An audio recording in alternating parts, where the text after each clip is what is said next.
नमस्कार। आज की हमारी कहानी है 7 जन्मों का बंधन।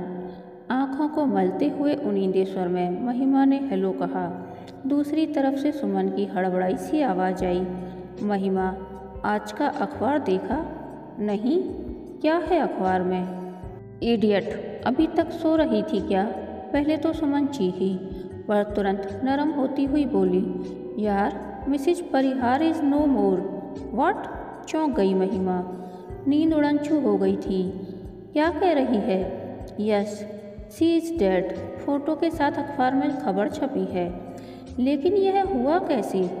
हार्ट फेल था शायद। तुम अखबार देख लो, सब जान जाओगी। पहली बार थोड़ी सी कंफ्यूज हो गई थी महिमा, इसीलिए पूछ बैठी। सुमन, मैं क्या करूं? प्रणव से फ़ोन पर बात करूं या फिर? यह कैसा सवाल है महिमा? ये भी कोई फ़ोन पर बात करने का समय है? तुम्हें प्रणव के जीवन के इस कठिन दौर में उसके समीप होना चाहिए। लेकिन मैं इस तरह प्रणव के घर कभी गई भी तो नहीं।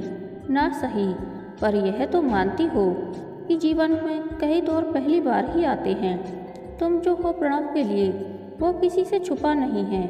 यदि तुम्हें अकेले जाने में संकोच हो रहा है तो मैं भी चलूँ। हाँ Suman, I will be so grateful to you. Oh, shut up now. तुम तैयार रहना, मैं भी तैयार होकर आती हूँ। सुमन ने फ़ोन पटक दिया था। महिमा रजाई फेंकते हुए उठ गई। प्रणव से मिलने तो जाना था, लेकिन जाकर क्या सहानुभूति प्रदर्शित करने का नाटक कर पाएगी? महिमा तो जानती है कि प्रणव अपनी पत्नी को प्यार नहीं करता था, सिर्फ उसे झेलता था। वसुंधरा परिहार की बड़ी प्यारी सी तस्वीर छपी थी। नीचे लिखा था, शोकाकुल प्रणव परिहार। देखकर हंसी आ गई महिमा को। शोकाकुल शब्द प्रणव ने नहीं छपवाया होगा। यह तो निश्चित ही किसी नज़दीकी रिश्तेदार की गलतफहमी थी, वरना प्रणव और शोकाकुल। महिमा ने ध्यान से वसुंधरा की तस्वीर को देखा। माथे की गोल बिंदिया और गले का मंगलसूत्र जैसे कुछ अधिक स्पष्टता से नजर आ गया था उसे। प्रणव ने भले ही हृदय का सारा प्यार महिमा पर उड़ेल दिया हो, पर मंगलसूत्र की पवित्रता और लाल बिंदिया की गरिमा भी नज़दीकी प्यार की सुखद अनुभूतियों से कम नहीं होती। वसुंधरा कितनी शांत लग रही थी। महिमा देर तक प्रणव की जीवन संगिनी को देखती रही। कब की होगी यह तस्वीर? महिमा सोच रही थी। पिछली बार जब समुद्र के किनारे प्रणव और वसुंधरा को देखा था तो काफ़ी मोटी लग रही थी। चेहरे पर तनाव इतना अधिक था कि उनका गहरा मेकअप भी असमर्थ हो गया था उन्हें खूबसूरत बनाने में। नमस्ते, महिमा ने बड़ी विनम्रता से हाथ जोड़ दिए थे और माय फुट कहते हुए अपनी अभद्रता का परिचय देती वो घमंडी महिला बड़ी तीव्रता से आगे बढ़ गई थी। शायद अपनी बेरुखी से वसुंधरा महिमा को अपमानित करने का इरादा रखती थी, लेकिन उसे पता नहीं था कि महिमा तो अपमान और सम्मान की भावना से काफ़ी ऊपर उठ चुकी थी। प्रणव से जुड़ने के बाद उसके जीवन में सिवाय संतुष्टि के कुछ और शेष नहीं था। वसुंधरा से अपमानित होने के बाद भी महिमा देर तक वहीं समुद्र के किनारे खड़ी वसुंधरा को जाते देखती रही। प्रणव महिमा का सब कुछ था, अतः प्रणव की पत्नी होने के नाते वसुंधरा भी उसकी कुछ तो थी ही। क्या थी महिमा नहीं जानती। हर रिश्ते को नाम कहाँ दिया जा सकता है। प्रणव तो महिमा के हृदय का एकमात्र स्वामी था, इसीलिए तो 33 वर्ष होने के बाद भी वह अविवाहित है। प्रणव को टूटकर प्यार करने के बाद किसी और की पत्नी बनने का नाटक करना महिमा के लिए संभव नहीं हो पा रहा था। प्रणव और महिमा के इस भावनात्मक रिश्ते को कदाचित सिर्फ प्लेटोनिक लव की ही उपमा दी जा सकती है। महिमा की नज़र में प्रणव संसार का सर्वश्रेष्ठ इंसान था। यही विचार महिमा में तब भी था जब पहली बार अपनी लूना सहित प्रणव के मोटरसाइकिल से जा टकराई थी और कच्ची सड़क की मिट्टी से सने सलवार कमीज को देख बिलक पड़ी थी। प्रणव ने अपने छिल गए हाथों की परवाह किए बगैर महिमा को सहारा देकर उठाया था। उसके सलवार कुर्ते को अपने जख्मी हाथों से झाड़ पोंछ कर साफ किया था और अपलक उसकी मासूमियत को ताकता रह गया था। महिमा स्तब्ध रह गई। पहली बार एक पुरुष ने उसके शरीर को छुआ था, लेकिन कितना पवित्र, कितना स्नेहिल था वो स्पर्श कि महिमा को लगा वो नन्ही सी बच्ची बन गई है। प्रणव के दुस्साहस के लिए न वो उसे झिड़क पाई, न ही आंखें तरेर कर अपने गुस्से का इजहार कर पाई। वहीं उसी पल महिमा के हृदय ने स्वीकार किया था कि प्रणव ही उसके जीवन का प्रथम पुरुष है, और वही हाल प्रणव का भी। महिमा को स्नेह से ताकता प्रणव कब का भूल चुका था कि वो विवाहित है, एक नन्हे से बच्चे का पिता है। महिमा ने जीवन के उस खूबसूरत क्षण को ईश्वर की सौगात मान स्वीकार किया था। तब से आज तक ऐसा कोई दिन नहीं था, कोई पल नहीं था जब उसने अपने आप को प्रणव से अलग पाया हो। हर शाम महिमा ने प्रणव के नाम लिख दी थी। किसी भी पार्क के कोने में महिमा गोद पर सिर रखकर लेटा प्रणव पूछता, मही जानती हो अभी मैं कहाँ हूँ? धरती पर नहीं, स्वर्ग में। प्रणव, तुम मुझे मही कहते हो ना? जानते हो मही का अर्थ क्या होता है? भूमि। इसीलिए मैंने कहा कि तुम भूमि पर हो। तुम्हारी गोद स्वर्ग है मही। तुम्हारी गोद में लेटकर मैं स्वर्गीय सुख का अनुभव करता हूँ। तुम बदकिस्मत हो मही, जो इस स्वर्गीय सुख की अनुभूति से रोमांचित नहीं। क्यों नहीं हो सकती? तुम बैठ जाओ, मैं तुम्हारी गोद में सिर रख लेती हूँ। वो सुख मुझे भी मिल जाएगा। नहीं, यह सुख सिर्फ तुम्हारी गोद में है। मैं जब भी तुम्हारी गोद में सिर रखता हूँ ना मही, तो मुझे लगता है आकाश नीचे आ गया है तुम्हारे सिर पर। इच्छा नहीं होती आकाश को छूने की, ना, बल्कि आकाश ललकता है तुम्हारी गोद में आने को।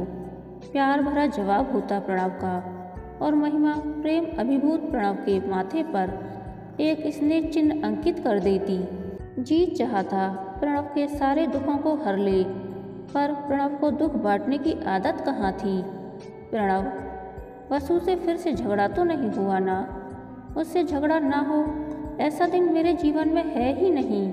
प्लीज़ सिर्फ एक बात याद रखना, हम दोनों के बीच उसकी उपस्थिति मैं बर्दाश्त नहीं कर सकता। प्रणव, तुम्हारे और तुम्हारी पत्नी वसु के बीच आ गई हूँ। कहीं यही उसकी चिड़चिड़ाहट का कारण तो नहीं? तुम्हारे कारण चिड़चिड़ाहट नहीं, एक आत्मिक शांति मिलती है मुझे। मेरी पत्नी से मेरी दूरी उसके उल्लंघनों और बदतमीजियों के कारण है। जानती हो मही, वसुंधरा के पास सब कुछ है, पर प्यार का अभाव है, और तुम प्यार का सागर हो। प्रणव की आंखों से स्नेह बहने लगता, और महिमा उस कण कण स्नेह को अपने आंचल में समेट लेती। प्रणव की इच्छाओं के आगे नतमस्तक हो जाने के अलावा कोई और इच्छा मही के आगे शेष नहीं थी। वसुंधरा ने महिमा को खूब गालियाँ दी। अपने भाइयों द्वारा महिमा को पिटवाने का भी उसने प्रयास किया, पर महिमा पीछे नहीं हट पाई। किसी भी कीमत में प्रणव को खो देना उसे स्वीकार नहीं था। वसुंधरा प्रणव के नाम का सिंदूर अपनी मांग में भरकर अपने आप को अधिक सच्चा सिद्ध करना चाहती थी, और महिमा प्रणव के स्नेह से अपने आंचल को भरकर सिर्फ स्नेह से लबालब भरे जगह वो किसी और सुख या दुख को स्थान दे सके। वो किसी से भी कुछ भी स्वीकार नहीं करती, न लोगों के उलाहने, न लोगों की सहानुभूतियाँ। उसकी एक अलग दुनिया थी। महिमा। कार के हॉर्न के साथ सुमन की आवाज़ से महिमा चौंकी। जल्दी से घर को ताला लगाया और सुमन की कार में जा बैठी। सुमन, मुझे लग रहा है वहाँ जाना बेकार है। मेरे और प्रणव के बीच कभी कोई औपचारिकता रही ही नहीं है। सहानुभूति और आश्वासन जैसे शब्द हमारे शब्दकोश में नहीं हैं। मुझे इस तरह प्रणव का सामना करने में हिचक सी हो रही है। महिमा को इस बात में खींच हो रही थी कि आज अचानक उसे सुमन के मशवरे की ज़रूरत कैसे पड़ गई। आज तक जीवन की उलझन को उसने स्वयं सुलझाया है। विशेष तौर पर प्रणव के मामले में उसने किसी और के निर्णय को कभी स्वीकार नहीं किया। शायद यही वजह थी कि सुमन के कहने पर वो जा तो रही थी, पर मन से नहीं। पत्नी से पीड़ित प्रणव तो शायद अब राहत महसूस कर रहा होगा। वसुंधरा ने तो कभी प्रणव की परवाह नहीं की, कभी उसका सम्मान नहीं किया, फिर भला उसके लिए प्रणव क्यों और कैसे करता। प्रणव का घर आ गया था। वसुंधरा को शमशान ले जाने की तैयारियां शुरू थीं। उसे नहलाया गया, 16 श्रृंगार किए गए, दुल्हन सी दमकने लगी थी वसुंधरा। प्रणव ने उसकी मांग भरी, गोद में अपने 6 वर्षीय पुत्र को उठाए। प्रणव लगातार लोगों के आदेश का पालन करता जा रहा था। महिमा देखती रही। प्रणव का ऐसा रूप उसने पहले कभी नहीं देखा था। महिमा ने प्रणव को अपने से अधिक किसी और के करीब पहले कभी नहीं देखा था। जब अर्थी को उठाया गया तो प्रणव फफक उठा। क्यों रोया वह? एक प्रश्न चिन्ह उभरा महिमा के सामने। निरीहता से भरकर प्रणव ने एक बार महिमा की तरफ देखा। कैसा अजीब सा लग रहा था प्रणव, बेबस सा। एक अपरिचित भाव चेहरे पर ओढ़े। आज उसकी आंखों में महिमा से किसी स्वर्गीय सुख की मांग नहीं थी। महिमा के मधुर संवाद की, उसके मनोहार की आकांक्षा भी नहीं थी। कुछ और था, जाने क्या। महिमा ने प्रणव के चेहरे पर से अपनी नज़रों को हटा लिया। प्रणव अर्थी को कंधे पर उठाए आगे बढ़ा ही था कि 6 वर्षीय उसका पुत्र उसके पैरों से लिपट गया। पापा, पापा। कई लोगों ने उस बिलखते बच्चे को प्रणव के पैर से खींचकर अलग करने का प्रयास भी किया, लेकिन बच्चा अपनी पकड़ मजबूत किए रोए जा रहा था। बच्चे के रुदन और प्रणव की विवशता से वहां मौजूद हर व्यक्ति की आंखों में आंसू आ गए। महिमा भी सिसक पड़ी थी। अंततः मन को कठोर कर प्रणव को बच्चे को झटक कर आगे बढ़ना पड़ा। बड़ी निरीहता से महिमा की तरफ देखते हुए वो चल पड़ा। महिमा की सिसकी रुक गई। आज अचानक प्रणव के देखने का अंदाज बदल गया था। बच्चे को गोद में उठाए एक व्यक्ति प्रणव के साथ साथ चल रहा था। बच्चा अब भी रोए जा रहा था। प्रणव के भावों का महिमा चुपचाप खड़ी अर्थ समझने का प्रयास कर रही थी।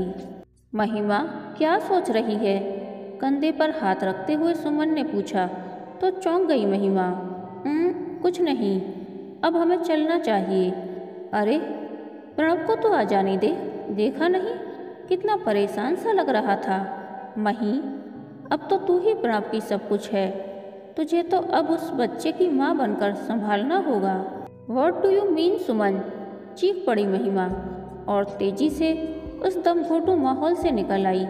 अब तक कई लोगों की तेज तर्रार व्यंग्यात्मक नज़रों का सामना बड़ी सहजता से किया था उसने। कहीं कोई लज्जा भाव नहीं था चेहरे पर, लोगों की उपेक्षा का दर्द भी नहीं था। पर सुमन का कथन लगा अंदर हृदय में कुछ टूटने फूटने सा लगा है। साहस कैसे कर लिया सुमन ने? सुमन तेजी से पीछे भागती आ रही है। यह जानने के बाद महिमा को रुकने की इच्छा नहीं हुई। सामने से आ रही टैक्सी हाथ दिखाया और उसमें बैठ गई। विवशता से सिर झुकाई बाहर खड़ी। सुमन को देखकर भी उसे अपने किए पर पछतावा न हुआ। सुमन यदि महिमा के स्नेह सौंदर्य को महसूस कर पाती, कदाचित ऐसी बात कभी न कहती। वसु थी तो प्रणव से जुड़ाव कितना सहज था। अब वसु के जाते ही सब कुछ सहन शक्ति के बाहर होता जा रहा था। एक ओर तो प्रणव का निरीह चेहरा प्रश्न चिन्ह बना खड़ा था और दूसरी ओर सुमन की जिज्ञासा से मन भारी होने लगा वसु का जाना गलत हो गया। प्रणव कहता था, वसु हम दोनों के बीच कभी नहीं रही, पर आज महसूस कर रही है महिमा कि वो हर पल हर क्षण उसके और प्रणव के बीच थी। तभी तो रिश्ते में पवित्रता थी, सहजता थी। और आज वसु नहीं थी तो सब कुछ असहज, समझ के परे होता जा रहा था और प्लेटोनिक लव की गूढ़ता कहीं खोने सी लगी थी। कहानी के अंत तक बने रहने के लिए धन्यवाद। यह कहानी आपको कैसी लगी प्लीज़ कमेंट करके बताइए।